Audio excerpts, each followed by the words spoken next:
My name is Matt Brown. I'm a service electrician with the Coldwater Board of Public Utilities. Chapter 21. The Lion Becomes the King of Beasts. After climbing down from the China Wall, the travelers found themselves in a disagreeable country, full of bogs, marshes, and covered with tall, rank grass. It was difficult to walk far without falling into muddy holes, for the grass was so thick that it hid them from sight. However, by carefully picking their way, they got safely along until they reached solid ground. But here the country seemed wilder than ever, and after a long and tiresome walk through the underbrush, they entered another forest where the trees were bigger and older than any they had ever seen. "This forest is perfectly delightful," declared the lion, looking around him with joy. "Never have I seen a more beautiful place." "It seems gloomy," said the scarecrow. "Not a bit of it," answered the lion. "I should like to live here all my life. See how soft the dried leaves are under your feet, and how rich and green the moss is that clings to these old trees. Surely no wild beast could wish a pleasanter home." "Perhaps there are wild beasts in the forest now," said Dorothy. "I suppose there are," returned the lion, "but I do not see any of them about." They walked through the forest until it became too dark to go any further. Dorothy and Toto and the lion lay down to sleep, while the woodman and the scarecrow kept watch over them as usual.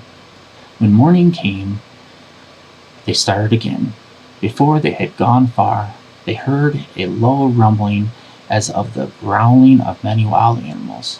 Toto whimpered a little bit, but none of the others were frightened, and they kept along the well-trodden path until they came to an opening in the wood, in which were gathered hundreds of beasts of every variety.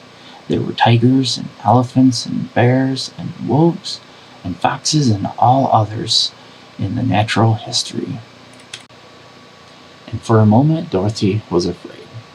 But the lion explained that the animals were holding a meeting, and he judged by their snarling and growling that they were in great trouble.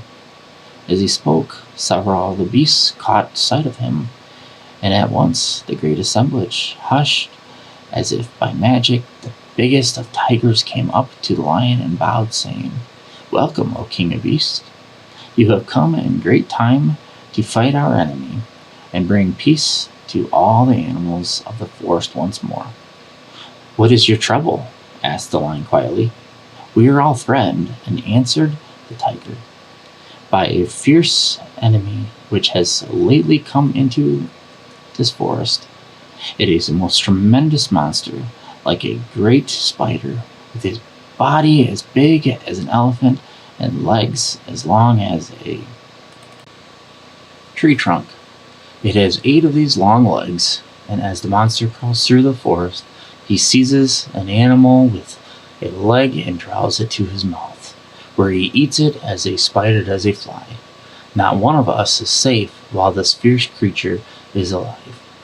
We had called a meeting to describe how to take care of ourselves when you came along us." The lion thought for a moment. "Are there any other lions in this forest?" he said. "No, there were some, but the monster has eaten them all. And besides, there were none of them already so large and brave as you. If I put an end to your enemy, will you bow down to me and obey me as king of the forest?" inquired the lion.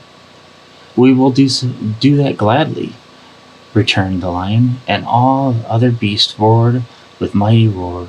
"We will." "Where is this great spider of yours now?" asked the lion. "Yonder among the oak trees," said the tiger, pointing with his foot. "Take good care of these animals of mine," said the lion, "and I will go at once to fight the monster." He bade his comrades goodbye and marched proudly away to do battle with the enemy. The great spider was lying asleep when the lion found him, and it looked so ugly that its foe turned up his nose in disgust. Its legs were quite as long as the tiger, Head said, and its body covered with coarse black hair. It had a great mouth with a row of sharp teeth a foot long, but its head was joined to the pudgy body by a neck as slender as a wasp's waist. This gave the lion a hint of the best way to attack the creature, and as he knew it, it was easier to fight it asleep than awake. He gave a great spring and landed directly upon the monster's back. Then, with one blow of his heavy paw, all armed with sharp claws, he defeated the spider as requested. Jumping down, he watched it until the long legs stopped wiggling, when he knew it was destroyed. The lion went back to the opening where the beasts of the forest were waiting for him and said proudly, You need fear your enemy no longer." Then the beasts bowed down to the lion as their king, and he promised to come back and rule over them as soon as Dorothy was safely on her way to Kansas.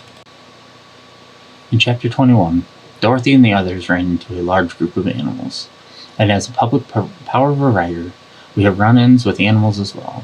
These animals aren't big and scary, but they do cause us problems, as well as our customers. Here are some of the animals that we deal with on a regular basis: raccoons, hawks, buzzards, and squirrels. Out of that list, squirrels are the ones that create the most damage when it comes to our public utilities. They are known to stand atop of our transformers and get electrocuted by the high voltage, causing power outage for our customers. I hope you enjoyed this reading. Thank you.